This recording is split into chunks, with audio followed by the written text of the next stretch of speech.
Save किया था ना? मैं सिर्फ इसलिए गया था क्योंकि उसने मुझे कॉल किया, that's it. What a shame, मेरा जी छा गए. Save it for someone else. बता लेना. जिंदगी में सेव करना जरूरी है, मगर जब बात पैसों की हो सिर्फ सेविंग से काम नहीं चलेगा। इक्विटी म्यूचुअल फंड्स में इन्वेस्ट कीजिए और अपने सेविंग्स को आगे बढ़ने का मौका दीजिए। Mutual fund investments are subject to market risks. Read all scheme-related documents carefully.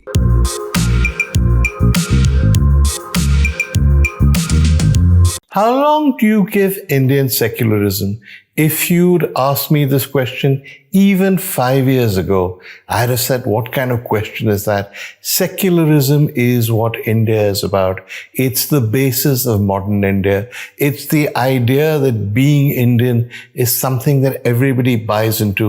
You don't have to be of one religion. You don't have to be of one community. You can be of different ethnicities. You can speak different languages. But being Indian is an idea that unites us. It was a speech I got used to giving. But now when people ask me that question, I always say, I don't know. I really don't know. And the answer is, I don't know. Why am I upset? Well, it's not that there's been an upsurge in communal violence or there have been riots or anything. It's not that kind of concern. My concern is that there's been a concerted attempt day after day, week after week, to paint Muslims as the other, as part of a community that doesn't really belong here. You see the incidents every day. You see videos on social media of Muslims being eaten up in police stations. You see a video of Muslims being flogged in public in Gujarat for allegedly disrupting a Garba festival. And while they're flogged, the crowds are cheering.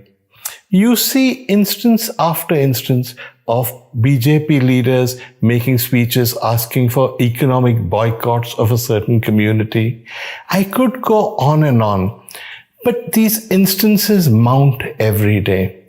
That by itself does not upset me that much. There have always been bigots in India. Don't forget, Gandhiji was killed by somebody who supported this kind of ideology.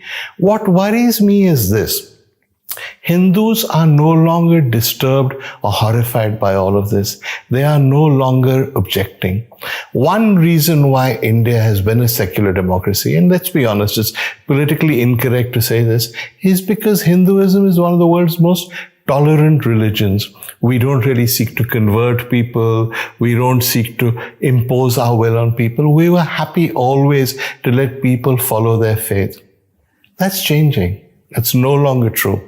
I find that when people see these kinds of instances of intolerance, when they see Muslims being painted as the enemy, being painted as the other, they just shrug their shoulders and look away. I don't think it's that Hinduism has changed or Hindus have changed. I think we've just been brutalized. We are numb with this daily assault on Muslims that after a while it seems to be less shocking. It almost seems to be normal. And that's dangerous because you can't really take a community that constitutes 12 to 14% of your population and treat them as the enemy or as the other. Besides, I find all this hatred bizarre and surprising. When it first started in the 1980s, you had it during partition, but it started again in earnest in the 1980s when Advani did his Ram Janmabhoomi movement. The argument was that it was a Hindu backlash. And though again, it seems politically incorrect to say this, but let's be honest, there was an element of catering to vote banks, of appealing to the most regressive elements in the Muslim community.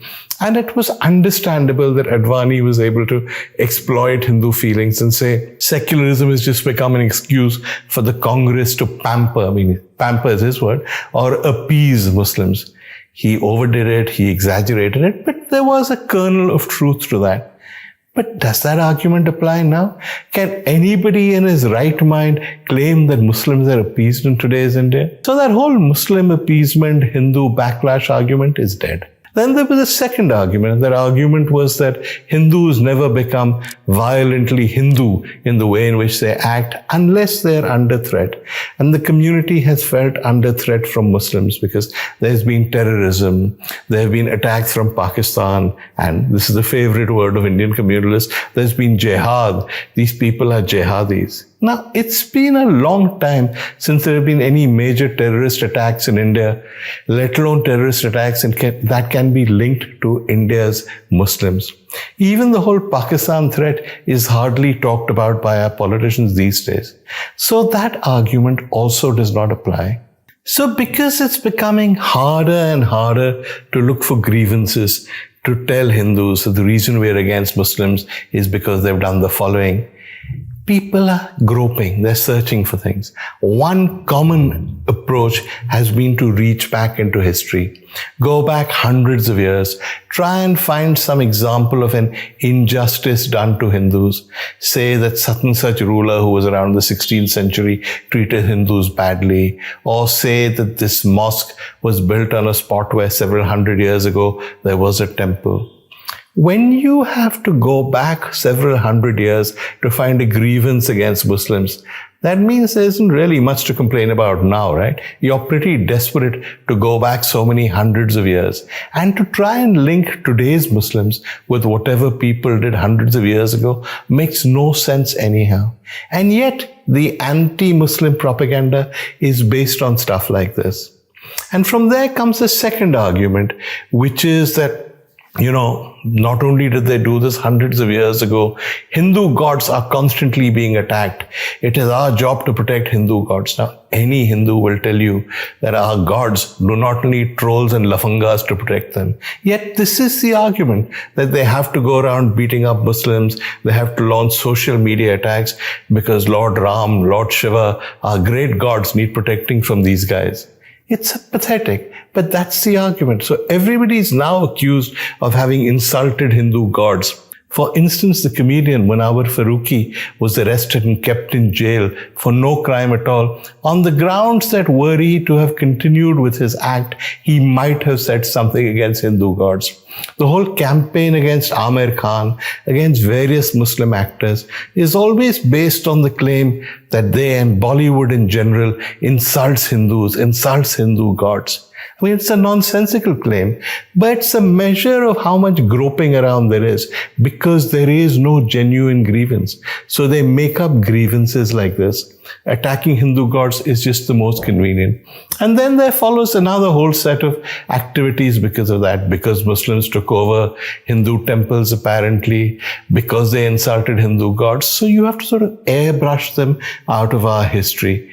Every medieval monument was either built by a Muslim on the blood of Hindus, or, and that's why more and more common, it wasn't a Muslim monument at all. It was a Hindu palace, a Hindu temple. Don't give them credit for Fatehpur Sikri. Don't give them credit for Taj Mahal.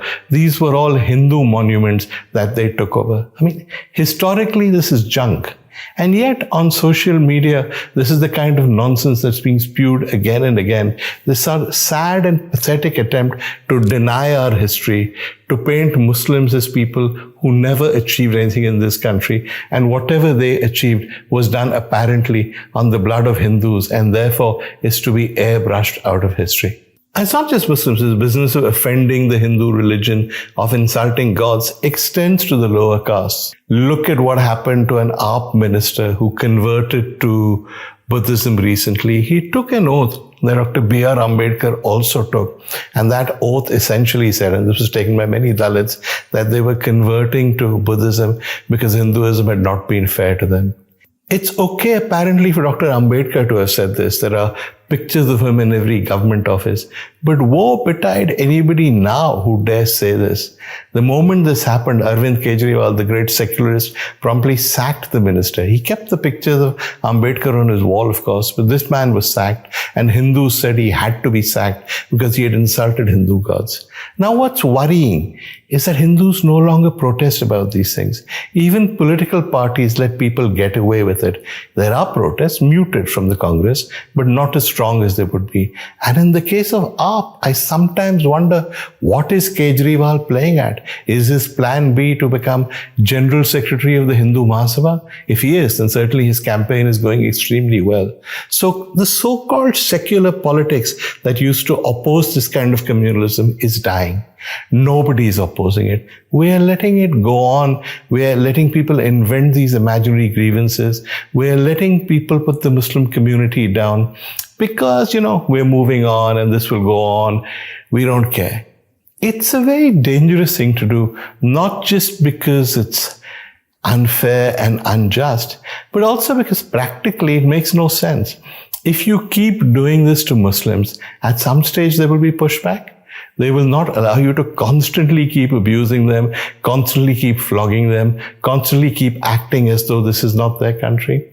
And the moment there is pushback, you will have a Hindu-Muslim conflict. And given our history, is that something we want in this society? Can any society survive with that kind of conflict? Yet the people who provoke this kind of anti-Muslim feeling, who try and keep Muslims down, don't even think that far. They don't even think of the consequences for India. There's also the international factor. If there's one thing this government cares about, it's its international image. Will the world sit back and let us do it? So far, Muslim countries have taken an interesting position. It is, do what you want to Muslims, but don't do anything to Islam. So if you saw in the Nupur Sharma case, there was an immediate reaction on the grounds that the Prophet had been insulted. And the government, far from backing her, quickly dismissed her as a fringe element and threw her overboard. This kind of humiliating clampdown will happen again. And yet, the people who run this campaign haven't thought this forward. They just think that by provoking Hindu sentiment, they can win elections. But what worries me ultimately is the silence of Hindus. Are we just going to sit back and see this happen? Do we not realize not only is it unfair, it's also spelling the destruction of a society that against all the odds has worked, where we've managed to keep a liberal, secular, diverse country together? I don't understand it. The moment you take the line, if you're in the majority, that you don't care about the minority, you don't care what injustices are done to it, not only are you, in a sense, creating more trouble for the country in the long run, but you're also forgetting the values this country was based on. This country was based on the values of justice, of fairness, of diversity, of liberalism, of equality before the law. Sadly, those are values we're now losing sight of.